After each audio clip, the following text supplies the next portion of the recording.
Bonjour à tous, on se retrouve aujourd'hui pour une nouvelle vidéo. Alors tout d'abord, avant de commencer cette vidéo, je tiens à m'excuser pour la luminosité. C'est pas du tout top aujourd'hui, il fait pas beau. Et du coup ça risque de faire un peu des changements, parfois un peu de lumière, parfois pas du tout. Donc ça risque d'être assez moche en fait. Mais je peux pas faire autrement parce que comme vous le savez, j'ai pas beaucoup de jours pour filmer mes vidéos. Et aujourd'hui j'ai le temps donc je fais ce que je peux. Avec ce que j'ai en fait, voilà. Donc pour la vidéo d'aujourd'hui, ce sera un point lecture spécial rentrée littéraire puisque je vais vous parler de la rentrée littéraire de la maison d'édition Buchet-Chastel avec un livre que peut-être vous avez déjà croisé en librairie vu qu'il est sorti le 24 août en France. Il s'agit de Un dimanche de révolution de Wendy Guerra. Alors, pourquoi j'ai choisi de faire un point lecture spécial sur ce livre? Alors tout d'abord, c'est le seul livre que j'ai lu pour l'instant de la rentrée littéraire. J'ai pas encore lu les autres livres qui sont sortis et je compte pas tous les lire non plus. Donc c'est celui que j'ai découvert en premier et c'est un livre que j'ai adoré. Et du coup je me suis dit qu'il faudrait en faire un point lecture parce qu'il risque de passer à la trappe face au nombre incalculable de livres qu'il va y avoir présentés dans cette rentrée littéraire. Et comme c'est une auteure étrangère, elle risque de passer encore plus à la trappe que les auteurs français qui sont habitués avec leur public français. Du coup, voilà, j'avais envie de défendre ce livre-là. Alors, pour présenter l'auteure un petit peu, donc comme je vous l'ai dit, c'est une auteure cubaine et également une poétesse qui a déjà publié au moins 5 livres en France. Elle a suivi les ateliers d'écriture de Gabriel Garcia Marquez, elle a été de nombreuses fois primée et elle a reçu de bonnes critiques sur tous ses livres publiés depuis quelques années. Et donc vient sortir de cet auteur Un dimanche de révolution. Alors, Un dimanche de révolution, qu'est-ce que c'est? Alors, nous allons suivre comme personnage principal Cléo, qui est une auteure et une poétesse, également comme l'auteur du livre, cubaine, et qui se voit sa vie un peu, comment dire, dévastée par l'accident de voiture de ses parents, donc, qui a causé leur mort. Des suites de ça, Cléo va sombrer dans une grande dépression.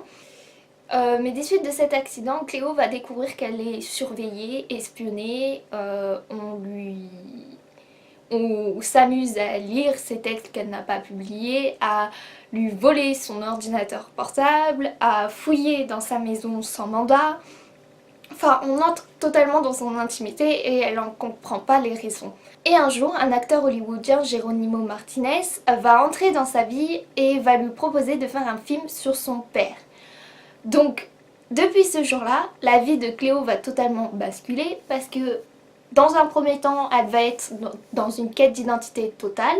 Dans un second temps, elle va essayer de se libérer de la censure puisque son pays, qui est donc Cuba, ne veut pas publier ses romans. Personne ne veut publier ses romans et ses poèmes.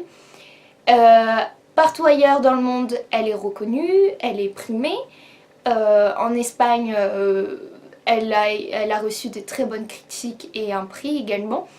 Mais à Cuba, personne ne veut de ses œuvres. Donc elle va commencer à se poser des questions. Et dans ce livre, ce qui est génial du coup, c'est que ça pose tout autour de la censure, de ce que vit l'auteur cubain. Ici en l'occurrence une auteure cubaine, ce qui je pense doit être encore plus compliqué. Par la suite, il y aurait une vraie recherche d'identité. En essayant de construire ce film avec l'acteur, elle va essayer de comprendre vraiment la vie de ses parents et tout ce qu'ils lui ont caché. Elle va aussi s'attacher à cet acteur et elle va essayer en même temps de se libérer de toute cette surveillance qui s'est installée autour d'elle. Du coup, c'est un livre avec beaucoup de péripéties. Il va se passer plein de choses. Pourtant, c'est un court livre, il fait à peine 200 pages. C'est un livre qui se lit vraiment très vite. Dès qu'on commence l'histoire, on est ancré direct dans l'action. Et quand on la termine, on est aussi totalement paumé parce qu'on est en pleine action et que du coup, on ne sait pas ce qui va se passer ensuite. Alors ce qui m'a bien plu dans ce livre, c'est d'abord la réalité cubaine. Parce que c'est vrai que j'y connais absolument rien. L'Amérique latine, Je n'y suis jamais allée personnellement. Je n'ai jamais lu d'autres auteurs cubains. Des auteurs espagnols, je ne crois même pas non plus. Donc moi je reste vraiment cantonnée aux auteurs français, italiens et anglais et américains. Du coup, m'ouvrir vers d'autres univers, j'ai trouvé ça déjà très intéressant. Et là, on suit vraiment la vie cubaine. On voit comment c'est. euh, et puis c'est de notre époque, donc on voit comment c'est actuellement, comment ça se passe réellement. Parce que c'est aussi un témoignage de ce qui se passe à Cuba et de ce qui est caché face au reste du monde. Ensuite, ce que j'ai vraiment beaucoup apprécié dans ce livre, et que je pense que vous allez vous en douter, ce sont les poèmes. Parce que dans ce livre, nous avons droit aux poèmes qu'écrit Cléo. Ils y sont incorporés dans quelques chapitres, et à la fin, on a toute une partie sur les poèmes de Cléo.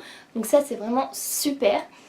On est vraiment impliqué dans la vie de cette auteure-poétesse, et on a en même temps ses œuvres écrites au fil de l'histoire. Donc c'est vraiment super à lire. J'ai vraiment beaucoup apprécié ce livre, c'est pour ça que j'essaie de le défendre aujourd'hui, parce que franchement, je veux pas qu'il passe à la trappe, justement. Je pense honnêtement que ce livre peut plaire à beaucoup de gens. Il s'y passe tellement de choses qu'il y a forcément un moment qui va vous plaire. Donc si vous êtes tenté, n'hésitez pas, il est dans toutes les librairies actuellement et je vous assure que le prix en vaut la chandelle.